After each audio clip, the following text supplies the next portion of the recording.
क्या भाई, तो एडमिशन लेना चाहता है विवेकानंद ग्लोबल यूनिवर्सिटी जयपुर में? तो आज मैं तुझे इस यूनिवर्सिटी की सच्चाई बताने वाला हूँ। एक ऐसी सच्चाई, अगर तू मिडिल क्लास है तो तुझे ये प्राइवेट यूनिवर्सिटीज़ से नफ़रत हो जाएगी, और अगर तू रईस है तो फिर तू अपनी ज़िंदगी ऐसे काटेगा इन प्राइवेट इंस्टीट्यूशन में अपने माँ बाप का पैसा बर्बाद करते हुए। लेकिन अगर तू मिडिल क्लास फैमिली से आता है तो मेरी बात सुन। अगर तू विवेकानंद ग्लोबल यूनिवर्सिटी जयपुर में एडमिशन लेना चाहता है तो आज मैं तुझे यहाँ की सच्चाई बताने वाला हूँ। ये सच्चाई तुझे और कोई नहीं बताने वाला। कैसी सच्चाई कि यहाँ अगर तू आ रहा है अपना एकेडमिक्स अच्छा करने, अगर तू आ रहा है अपना एकेडमिक परफॉर्मेंस अच्छा करने, तो तू भूल जा कि इस कॉलेज में तेरा सिलेबस कभी टाइम से पूरा होगा। तू भूल जा कि तेरी क्लासेस ढंग से लगेंगी, और तू भूल जा कि तुझे बेस्ट फैकल्टी से पढ़ने का मौका मिलेगा। चाहे तू बीसीए कर, चाहे तू बीएससी कर, चाहे तू बीटेक कर, कभी भी सेमेस्टर एग्ज़ाम से पहले तेरा सिलेबस ख़त्म नहीं होगा, और ना ही तेरे प्रैक्टिकल ढंग से होंगे। और जो तू ये रिव्यूज़ देख के इस कॉलेज में एडमिशन लेना चाहता है, तो सुन, ये सारे रिव्यूज़ फेक हैं।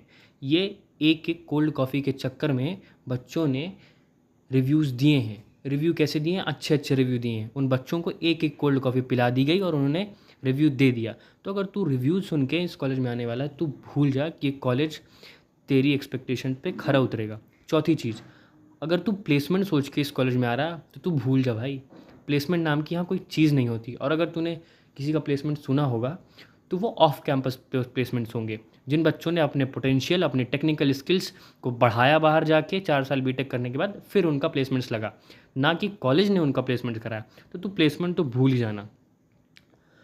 और सबसे इम्पॉर्टेंट चीज़, अगर तू प्राइवेट यूनिवर्सिटी में एडमिशन लेके बीटेक करने वाला है तो भाई तू मेरी एक राय सुन।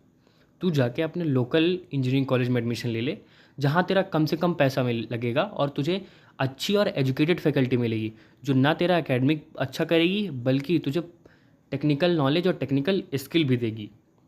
और अगर तू बस फेस्ट और इस रईसी में पढ़ना चाहता है, तब बस तू आके विवेकानंद ग्लोबल यूनिवर्सिटी में एडमिशन लेना। एक और पॉइंट, अगर तू बिहार जैसे स्टेट से आ रहा है, अगर तू लोन लेके प्राइवेट यूनिवर्सिटी में एडमिशन लेने आ रहा है, तो भाई अपने करियर के साथ खिलवाड़ मत कर।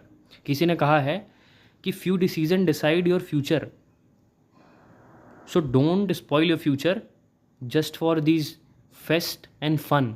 भाई तू इस यूनिवर्सिटी में अगर लोन लेके पढ़ने आ रहा है तो तेरी ज़िंदगी की सबसे बड़ी गलती है। तो अपने 4 प्रीसियस कीमती साल जो तेरा फ्यूचर डिसाइड करेंगे, वो तू लोन का पैसा लेके इस घटिया कॉलेज में देने वाला है, जहाँ की न टेक्निकल स्किल दी जा रही है, न तुझे प्लेसमेंट दिया जा रहा है, बस तुझे कागज़ की डिग्री दी जा रही। और अगर तुझे कागज़ की डिग्री चाहिए तो तू किसी लोकल कॉलेज से जाके कागज़ की डिग्री ले ले। और एक बात और, अगर तू इस कॉलेज में एडमिशन ले भी लेता है तो तू एक बात को याद रखना कि लड़ के झगड़ के लास्ट मोमेंट तक तुझे अपनी फ़ीस कम करानी है। भाई मैंने यहाँ ऐसे बच्चों देखे हैं जिन्होंने 1 लाख 1.5 लाख में अपना पूरा बीटेक कंप्लीट कर लिया है, और तू 60,000 70,000 80,000 रुपये एक सेमेस्टर का देगा। तो सोच ये यूनिवर्सिटी कैसी है, जहाँ बच्चे ने अपना बीटेक 1 1.5 लाख में कंप्लीट कर लिया है। तो तू जाना, उस ऑफिस में बैठना, और अपनी फ़ीस जितनी कम करा सकता है तो उतनी कम करा। मैं ये खुद का एक्सपीरियंस बता रहा हूँ। मैंने इस इंस्टीट्यूशन में रहते हुए अपनी फ़ीस 50-60 हज़ार रुपये कम कराई है। तो भाई, तो अगर मिडिल क्लास फैमिली से आता है तो अपने माँ बाप का पैसा मत बर्बाद कर, तू लोन मत ले। तू जाके नॉर्मल लोकल इंजीनियरिंग कॉलेज से इंजीनियरिंग कर, जहाँ तुझे टेक्निकल स्किल मिलेंगी, जहाँ तुझे फैकल्टी मिलेगी, जहाँ तुझे कुछ सीखने को मिलेगा। तू ऐसी जगह के पैसा बर्बाद मत कर। और अगर तू एडमिशन ले ही लेता है तो अपनी फ़ीस कम कराना मत भूलना। जितनी तू फ़ीस कम करा सके तू उतनी फ़ीस कम कराना, और इस कॉलेज के टाइम टेबल के चक्कर में मत पड़ना।